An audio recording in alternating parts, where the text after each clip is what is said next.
Hindi nga, hindi pa pa.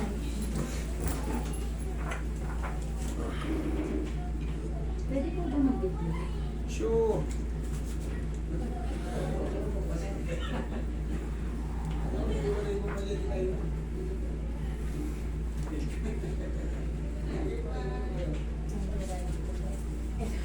Wala yung result niya. Ay, wala. Ito lang po.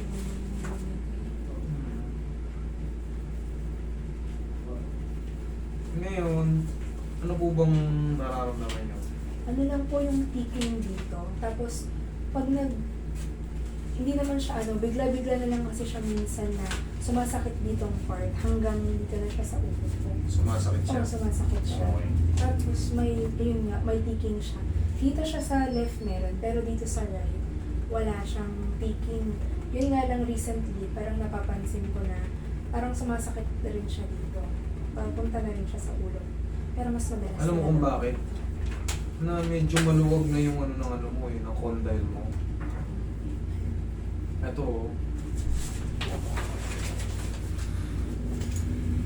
Ito. Medyo may put-put siya. Sa right po, sa kanan. Hindi, mas Kaliwa. yung left ang mas nakapuruhan. Yung may Ngayon, ticking. wala namang problema yung clicking eh. Alam mo kung bakit? Bakit napuputput? Siyempre, alam mo kung bakit kumiklik? Siyempre, sumasayad siya ng mali. Kumbaga, siyempre, kakain tayo eh. Kahit masakit yung panga natin, hindi tayo pwedeng huminto sa pagkain. Automatic at kakain tayo kahit mabagal lang. Nagkakaroon ng Tapos pag nagsasalita tayo, bumubuka pa rin.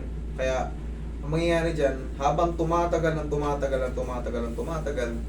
kakaroon ng scratch yung cartilage natin or yung condyle natin. Tapos yung tinatawag na mandibular fossa.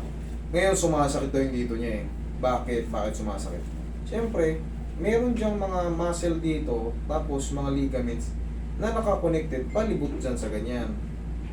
Pag imbalance yung jaw mo, mangyayari, makakaramdam ka ng ngalay, ngawit, sakit pati dito. Yan ang part ng TMJD. Pero pag naalay na yan, maaaring hindi mawala yung tunog, pero yung pain, bakla sa akin yan. Nga, sara, okay. Kita mo ang nangyayari, lumalabas na siya, nag-i-extend out na siya. Pero naibabalik mo, mararamdaman mo talaga eh. Tapos pagbalik, sasayad ulit oh. Okay, sige, gano'n ka nga ma'am. Okay nga, sara. Okay. Palit kayo pa, medyo mo natin yung pain na nararamdaman niya. Di baling may clicking, basta walang pain. Tapos, tuturuan na kita ng tamang paghikab kasi itong may mga jaw problem na lumuwag na, prone na yan. Pag humikab kayo ng malaki, lalo puwet na puwet kayo madalas, sasakit yung nyo. Sasakit yan yung pangin. Tapos, malaking posibilidad na mag-lock. Sige nga.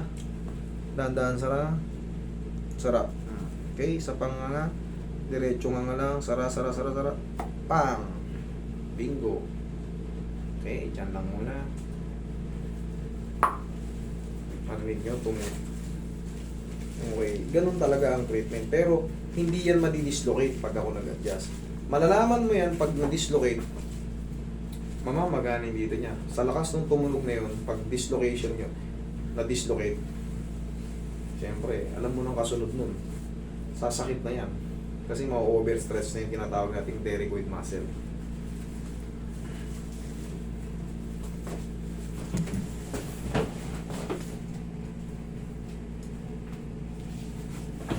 Ang hindi lang mawawala dyan kasi may pudpud na yung clicking. Pero, paano yun malilimitahan? Kung hindi naman kailangan na sobrang laki ng nganga mo, huwag mo nang ipakabuka. Kung kaya namang isubo na sakto lang, doon na isubo mo na. Pero yung pakaka-extend mo pa, tsaka pag kakain kayo ng burger, pag malitong malaki, medyo maluwag na yung jaw nyo, parang may movement na siya kakaiba, iwain nyo na lang yung burger para sure kayo.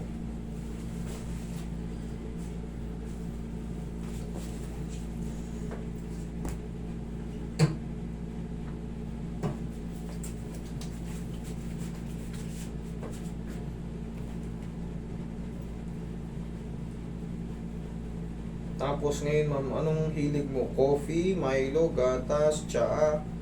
Mamaya, paglabas mo, hanap kayo ng mga medyo may init na beverage. I-take mo na gano'n. Parang bago mo lunukin, yung init niya, parang i-hot compress kasi bagong adjust tong panga mo.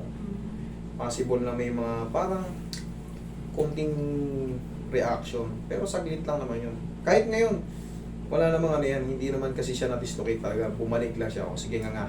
Ha? Sara? Sakit la? Wala. Okay pa mo. Wala yun. Basta tama yung adjustment. Kasi pagka yan, siyempre, sakit na yun. Mababanat na yan dito. Pero pag walang masakit, tama lang yung adjustment. Ngayon, ang pinaka-the best na gagawin mo nito, ma'am, yung ibang diskarte sa mga ganyan lumuluwag ang panga. Nakakita na kayo ng naka-brace tapos parang may mga elastic sa loob. Ganun ang diskarte dyan sa dental. Lalagyan nila ng limitation yung mga mo para hindi masobrang mapudpud yung tinatawag nating condyle. Tsaka yung mandibular fossa, yan ang napupudpud. So, dahil ayaw mo naman, hindi naman kailangan tong operahan, wala namang masakit.